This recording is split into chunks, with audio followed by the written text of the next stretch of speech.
Loisirs de Sandra. Et ce soir, Sandra, vous allez nous parler de patrimoine. Oui, de patrimoine parce que le passé fait partie du présent. Vous êtes d'accord avec moi, Delphine?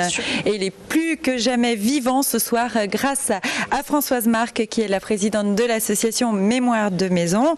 Bonsoir Françoise. Bonsoir. Alors comment vous est venue l'idée de cette association? Racontez-nous. La rencontre d'une tout à fait fortuite avec une maison très ancienne qui nous a conduit, mon mari et moi, à découvrir le passé de ses habitants, et on est arrivé comme ça jusqu'en 1550, alors qu'on croyait avoir une maison tout à fait ordinaire. Alors qu'est-ce que l'on y fait dans votre association? Alors nous sommes une vingtaine, nous avons 1 an d'existence.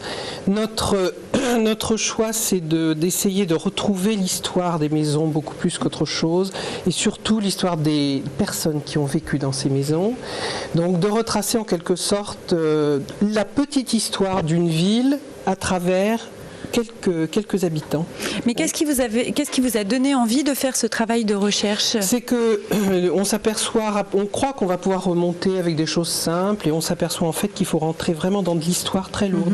C'est pour ça qu'on s'est mis en association, pour pouvoir mettre avec nous des historiens, éventuellement des architectes, enfin des gens un petit peu plus experts que nous l'étions, parce qu'on s'est aperçu que c'était très compliqué en fait de remonter très haut. Alors vous racontez l'histoire de maisons anciennes, mais de quel type de maisons en fait? Alors vous avez dit tout à l'heure que c'était des belles maisons, eh bien pas forcément. C'est des maisons, tout simplement. C'est des maisons où des gens ont vécu. D'ailleurs on en voit une, je vous laisse nous la commenter. Celle-ci évidemment est tout à fait exceptionnelle, puisque c'est le château de la Motte à Marcilly-le-Hayer, un de nos membres. Mais je précise tout de suite qu'on n'est absolument pas obligé de posséder une belle maison, ni même une maison, d'être propriétaire pour pouvoir adhérer à l'association. Il suffit d'aimer l'histoire, d'aimer la généalogie, d'être passionné d'architecture, et ça suffit en général. Mais pour cette maison justement, qu'est-ce qui était intéressant? Ce qui est exceptionnel, c'est qu'on peut retracer son histoire jusqu'à 1345, je crois, puisque c'est en fait un fief médiéval, et encore même on pense qu'il vient des Gallo-Romains, donc c'est encore plus ancien. Ce que nous cherchons, c'est pas tellement l'histoire de cette maison, parce qu'elle est extrêmement connue, puisqu'au fond elle fait partie presque de l'histoire, mais ce que nous cherchons, ce sont des détails comme tout ce qui s'est passé autour de sa fontaine miraculeuse, celle de Saint-Flavie. Est-ce qu'il y avait des pèlerinages, etc. Donc c'est ça qu'on expérimente. Mais alors, comment vous faites justement pour faire ce travail de recherche? Par quoi vous commencez? Qu'est-ce que vous recherchez? On commence par observer la maison de très près. Nous avons découvert dans la nôtre des graffitis extrêmement anciens.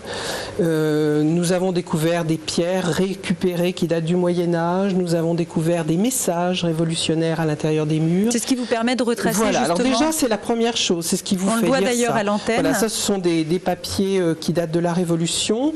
Les murs étaient tapissés de papiers journaux de chaque période où il y a eu des travaux. Tout ça, c'est une piste. Ensuite, on va chercher ça. Ce sont des graffitis. Vous voyez des graffitis de 1870. Mais les artisans signent dans les murs. Enfin, ça, c'est une pierre gravée récupérée, posée en 1750, mais qui date de 1390. Voyez-vous.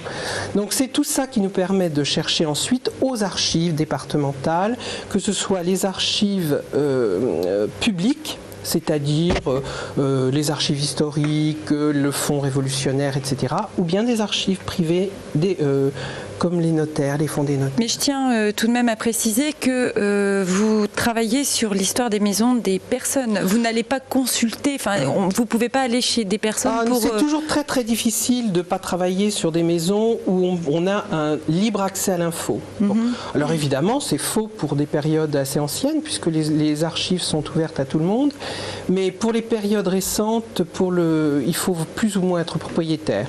Mais par contre, nous travaillons collégialement, on se donne en début d'année 2 ou 3 buts, on veut savoir tel ou tel élément, et puis ça nous permet de travailler transversalement sur de l'histoire. Par exemple, la Révolution française dans la ville. Voilà. Mais sur le département, est-ce qu'on peut dire qu'il y a des secteurs qui sont plus favorables à ce genre de découverte? Ils ont des caractéristiques, mais il est certain que pour trouver des maisons assez anciennes, il faut trouver des maisons qui ont eu souvent un passé comme le moulin, les moulins, les grandes fermes qui étaient des fiefs. Donc ça, c'est pour le monde agricole. Et puis en ville, bien, il faut que ce soit des maisons qui aient survécu aux incendies. Et donc à Troyes, il y en a quelques-unes. Mais j'ai entendu dire qu'on avait, nous personnellement, une des maisons les plus vieilles en bois de cette taille pour l'Aube.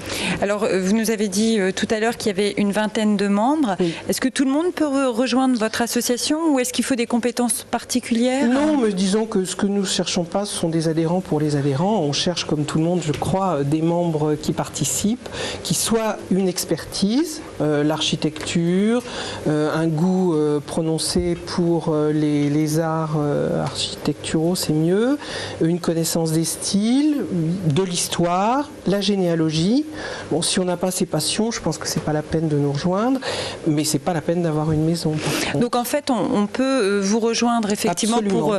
pour apprendre un petit peu à retracer soi-même l'histoire de sa propre maison ou de la maison des adhérents. À travers l'expérimentation qu'on peut faire sur les maisons des autres, on apprend puis on travaille ensemble.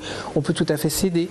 Mais notre but, c'est quand même de communiquer au travers des expositions qu'on fait à partir de l'information que nous avons compilée sur ces maisons. Alors, très rapidement, d'autres activités quand même? Très rapidement, en 2 mots? En 2 mots aussi, on s'aide entre nous pour rénover ces maisons qui sont, je dois dire, à chaque fois des aventures terribles. Et vous faites des expositions également, des accès publics, etc. On expose. Donc, non, pas un numéro de téléphone, un site internet www.mémoire-de-maison.fr et vous avez également à nos gens sur scène la maison à remonter le temps. Vous le trouverez également sur internet et vous trouverez également Françoise.